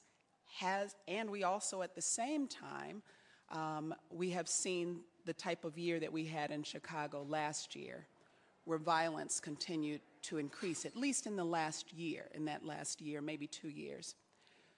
So anecdotally, it would suggest that those penalties have not, in fact, created that culture that you're talking about, and that perhaps there are some other measures or factors that actually create a system of accountability within our culture.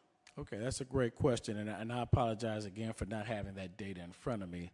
So what I can tell you is this. Yes, we have had mandatory sentencing laws in Illinois before, specifically Cook County. But what I can tell you is this. Having the laws on paper and actually using them is two different things. We've had those laws and those mechanisms in place. We just haven't used them. And that's why they don't see the accountability that we need. And this is another thing anecdotally I can tell you. In the 1990s, when I became a cop in 1988, our murder rate was routinely 800 to 900 people a year. In the early 90s, we changed the state law from making unlawful use of a weapon. We changed it from misdemeanor to felony on paper. When the word got out in the community that law had become a felony, that if you got caught with an illegal handgun in Chicago, you were not going to get charged with a felony. When that happened, for about the first 8 months after that happened, we couldn't find a gun in Chicago. That's because we had created that mental culture that they didn't want to pick up a gun. But what happened as they started getting caught with guns and going through the court system and saw that it was still treated like a misdemeanor, we took that accountability away.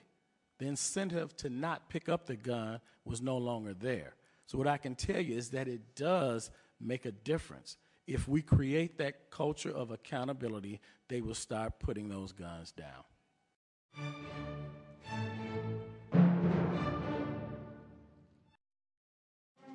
The Illinois Channel salutes our advisory council members.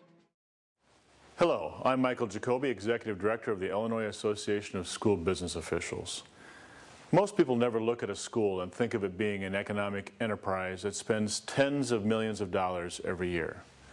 They look at the school as a place their children attend for education, or perhaps as a place to attend a local sporting event. But handling the business of education is the job of the school business officials. We're the ones that keep track of the millions of dollars that come in and go out. Our members face a myriad of issues that include financing new buildings, paying teachers and staff, tracking our pension costs, and supervising the many businesses that contract with local schools. And that's why I'm so happy to serve on the Illinois Channel Advisory Council. The Illinois Channel connects us with legislators working on educational issues in the state capitol, as well as covering educational issues being discussed at conferences around the state. As we see in the debate over pensions, the many details involved in just that one issue, we need a news organization that's willing to give enough time to cover an important issue in depth. I'm Michael Jacoby, Executive Director of the Illinois Association of School Business Officials. I'm also proud to serve on the Illinois Channel's Advisory Council. The Illinois Channel, it keeps us connected to the issues that matter most.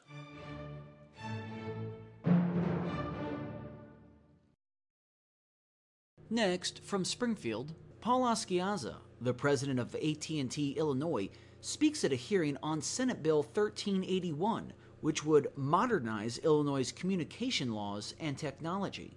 This runs about 10 minutes. Mr. Chairman and members of the committee, good afternoon. My name is Paul Oskiatsa. I proudly serve as AT&T's president in Illinois and in the Midwest. Senate Bill 1381, the bill to modernize the state's communications law, is about investment and job creation in Illinois, giving consumers more of what they want, and establishing important consumer protections. Modern communications laws have been adopted in 19 of 21 of the footprint states of AT&T. They include surrounding states, Wisconsin, Indiana, Michigan, Ohio, and Missouri, and large states including Texas and Florida. But meanwhile, as I've testified before, we in Illinois continue to fall behind. This puts our state at risk of losing valuable investment dollars in the wired and wireless high-speed internet networks that Illinois relies on each and every day of the year. And you heard on the small cell testimony what needs to be done to upgrade to 5G technology. That's an enormous amount of investment necessary to, as the Verizon witness stated, put more bandwidth out there for data, video, even advanced 911 that's going to require texting and video. That's what 5G technology does, and that's what this bill enables, the investment to be shifted from old networks that really more and more people are abandoning to the new networks that do everything for everybody else. Senate Bill 1381 modernizes this state's communications law and brings three main benefits. The first benefit is investment and job creation. And I think just emphasizing the statistic that I testified before, estimates from the Progressive Policy Institute say that every $1 million invested in these critical networks creates 20 jobs. So if you think AT&T regularly invests in AT&T alone $1 billion in this state for the upgrade of these networks to keep pace with what consumers want, that's an enormous amount of job creation. And these networks are also critical to job creation across all industries, not just the telecom industry. Education, healthcare, transportation, government, agriculture, public safety, and more. The bill is going to help Illinois be more competitive at a very, very critical time and an important point. Not $1 of state money is required to generate this economic activity. The second benefit is fairness to bring more competition. Illinois state law requires it provides some companies a competitive advantage over others. The bill will level the playing field and treat all of them fairly.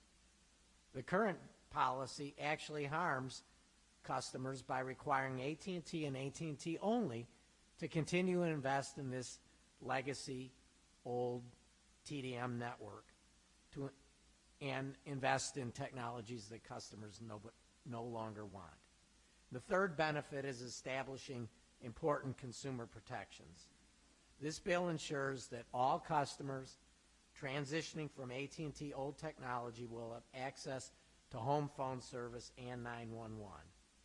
We're upgrading the technology for home phone service, and customers love it. And that's why nearly 90% of the households in our territory have already switched. So please recall that before the final transition to all internet-based services and networks can advance, it must first be approved by the federal government at the FCC. And as I believe this topic was introduced, now the ICC has a very significant role in this transition also. Senate Bill 1381 establishes an added layer of consumer protection for our remaining customers in Illinois. An Illinois Commerce Commission process to ensure remaining old technology customers have access to home phone service and 911 will precede the approval process at the FCC. And finally, there's tremendous support to modernize this law.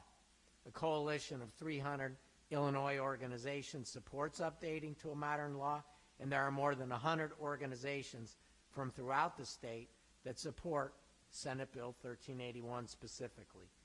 Your legislation seeks to establish a thoughtful process for the eventual transition to modern communications infrastructure and establishes critical consumer protections. No one will be left behind. Everyone will have the benefit of a new modern network, from the simplest voice communication all the way up to the most complicated data and access to the internet and video services that they want and need. It is an important public policy step for Illinois, and on behalf of AT&T, I thank you for all your time working on this issue, and I urge your support. Thank you very much. Thank you. Do you have any questions from the committee for Mr. Lasky? No, seeing none. Senator Cunningham, Thank do you. you have any final? I would just like to add, we started talking about the amendment. Some of the opponents, including AARP, have offered a number of suggestions that I found very helpful that we've added to the bill in the amendment. We talked about a few of those. I'm confident that with the amendment, we have this bill in a position where nobody's going to be left behind, that there is a process in place that will ensure that, as we all know, not all of our constituents, not everyone in Illinois has personally embraced modern technology. Even though the majority of us have, we want to make sure those people don't get left behind. And I'm very confident that we have safeguards in place right now through the ICC process, through the FCC process, that ensure those people don't get left behind. I want to thank them for the suggestions. And with that, I'd ask for the committee's support.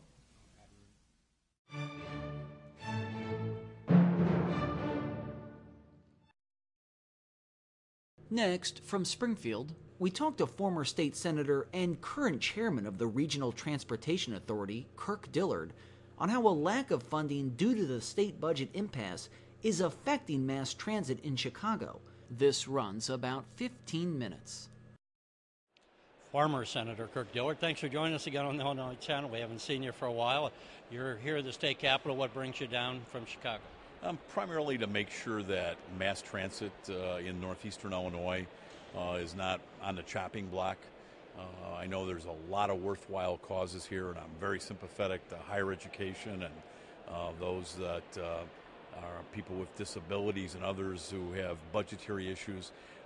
But every day, 2 million people ride the regional transportation system in Chicago. 70% of all people who work in the central business district of Chicago or the South Loop take mass transit to get to work. In Chicago, we don't have yellow school buses. School children, whether it's parochial school children, charter schools, or public schools, take the CTA to get to school. And just want to make sure that budgetarily the RTA continues to flow well in metropolitan Chicagoland. For those who live downstate, just give us a thumbnail sketch of your system. How much of a territory do you cover? How far in the metropolitan area? And just what are the different modes of transportation in your network? It's the 6-county metropolitan Chicago area. And so it's the Chicago Transit Authority, so the iconic elevated trains, CTA buses, Metra, the commuter rails, the double-decker cars, and PACE, the suburban bus system, is all under the umbrella of the RTA. A lot of people don't know that PACE, the suburban bus system, moves people with disabilities for the city of Chicago. But it's 2 million riders a day. It's the second largest mass transit system in America. I'm always fast to say that we have the lowest operating cost per mile of any major mass transit system in America, the fewest breakdowns per mile, all with a system where a third of our rolling stock is past its useful life. We also, we're standing in the state capitol, proudly have almost perfect credit rating with Wall Street, and our pension plan is fully funded. So we run things pretty well. And without mass transit in Chicago, if you're a visitor, you live up there, if we just didn't have Metra, not the CTA, but Metra, the suburban commuter rail, you'd need 37 more lanes of highways, which we obviously couldn't afford, and we don't have the room for it in Chicago. So mass transit is an integral part of Illinois' economy. And again, if you're a school child in the city of Chicago, whether you go to a parochial school or a public school, the CTA is your yellow school bus. Yeah, I was going to say, when I go to Chicago, if I try to get out by at least 3 o'clock, or Highway 55 becomes a parking lot, and I can just imagine, and that was the thing I was going to say, how congested that would be if you didn't have that mass transit. Well, we move 2 million people. That's a sixth of Illinois every day. And we do it much more efficiently or at a lower cost to the state's road fund and transportation system than highways. And you just physically couldn't build that many highways. So the state, while it's an important player, is also in a need of a capital bill, an infrastructure bill. We have a little operating money for mass transit, but it's really infrastructure and capital that I'm down here really scouting. I need matching money like Indiana and Iowa and Texas for Donald Trump, President Trump's proposed $1 trillion infrastructure plan. And we have to have money to be able to match the federal government's $1 trillion. What kind of a match do you need? Generally, in many cases, it's half. Many of you saw that President Obama gave $1.2 billion for Red Line and Purple Line modernization in Chicago. That's the major artery. If you're a Cubs fan or a Sox fan, the Red Line goes to Comiskey Park or U.S. Cellular or Guaranteed Rate, whatever it's called these days, and Wrigley Field. But you got to have matching money for a lot of the federal monies. Indiana, the new governor of Indiana, Eric Holcomb, passed a gas tax. So that he has matching money. That's Governor Pence's running mate, now the governor of Indiana. Iowa just increased their gas tax. Yeah, matching money. I was going to say, I was just a month ago and in Indianapolis, and you look, they have their budget, state budget, as a $2 billion surplus, I think it is. And they just, as you alluded to, passed a funding mechanism for their highways for 20 years. I was shocked. I mean, that is talk about looking out and planning ahead. On your system, how much of your money, as you talk to lawmakers here, how much of your money currently comes from the state, and what are your other sources of income? Very little operating money comes from the state. Most of it comes from fare boxes. 52% of the cost of mass transit comes from the riders. The federal government is a fairly large chunk. There is a regional sales tax, and I know the Illinois Channel covers downstate, so if you're a downstate viewer watching this, it's sales taxes from the metropolitan Chicago area. That is a large percentage of our budget. So, in rank order, it's the riders, it's the sales taxes, it's the federal government, and the state is just a little piece of it. The capital money, and those who haven't dealt with these kind of budgets, that's for basically big infrastructure projects as compared to your operating money. So when we talk about a capital budget, and you alluded to a lot of the cars that people are riding need to be replaced, they're old. Would you look for a capital expenditure is it a maintenance capital budget, or would you be doing some expansion? It's mostly maintenance. There is a $30 billion, and we can't do it overnight. It's over, a decade or longer. But a $30 billion backlog of state of good repair just to maintain what we have today. I ride Metra from my west suburban area to downtown Chicago every day to my law office.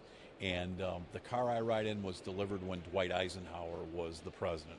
Again, 30% of what we have is past its useful life. The elevated we just removed a piece of an elevated structure in Chicago that was stamped Carnegie 1888 the other day. So we have an old system, and you've got to repair it. And when you invest $1 in mass transit, you get a $4 rate of return in private sector development. The Brown Line in Chicago, when it was renovated recently, ridership doubled, and every piece of property within a mile of the Brown Line went up 40% in value, which puts more money into, your school funds and more money for police and fire. So where transit goes, the economy grows, and you got to take care of it. And Dallas gets it.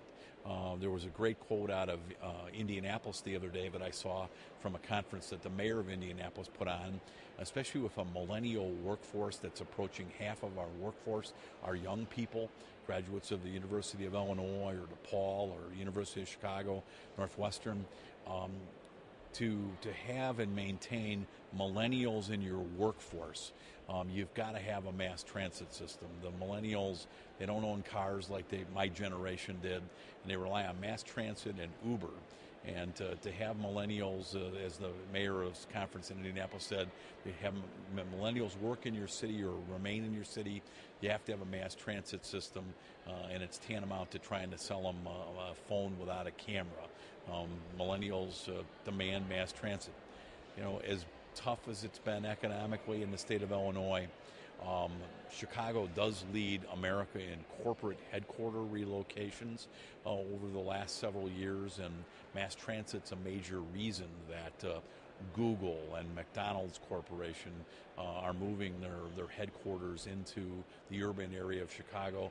But whether you're in Springfield or Carmi or Macomb, you benefit from a robust economy in Chicago through the general taxes of the state system. And when people are employed in Chicago, it's going to help pay for the schools in Rochester, Illinois.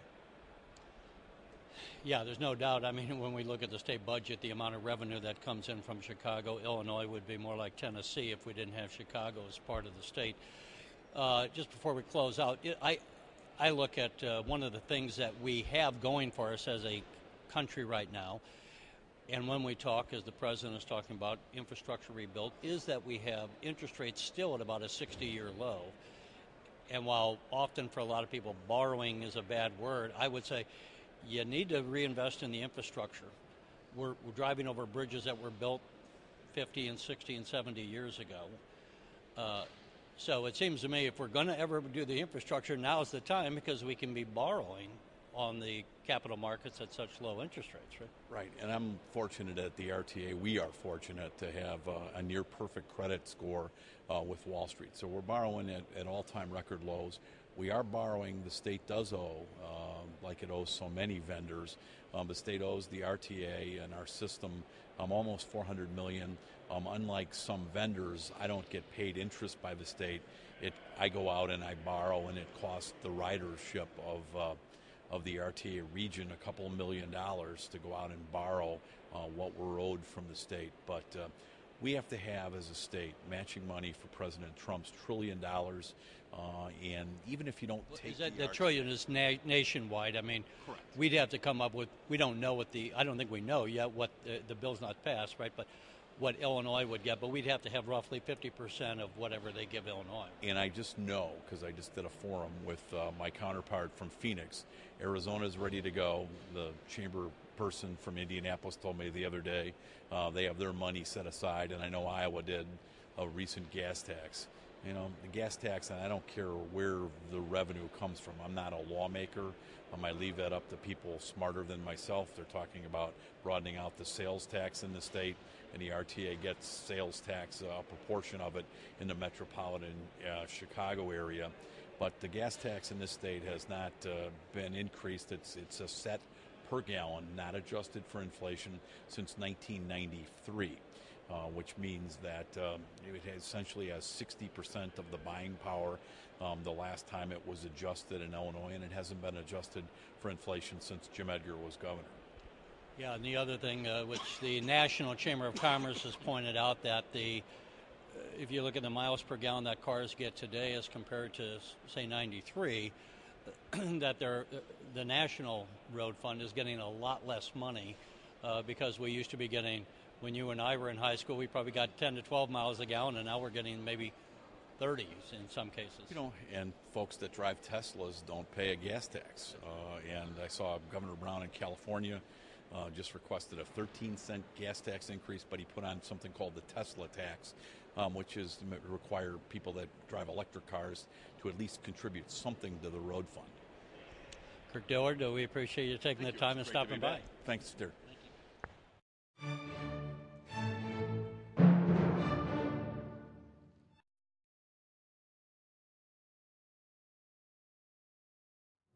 Hi, I'm Matt Hart, Executive Director of the Illinois Trucking Association. For over 80 years, we've represented the interests of those who work in the Illinois trucking industry. We work with members of the legislature to pass laws to help make the roads safer, to help keep Illinois trucking competitive, and to help provide ongoing educational opportunities for those in our industry. The technology of trucking is forever changing. So too are the laws regulating the trucking industry. That's why the Illinois Trucking Association is proud to support the work of the Illinois Channel, which keeps citizens around Illinois connected to what's happening in state government and what changes are being discussed that will impact their families, their communities, their future. And the Illinois Channel gives those of us in industry an opportunity to share our thoughts on public policy with our fellow citizens across Illinois.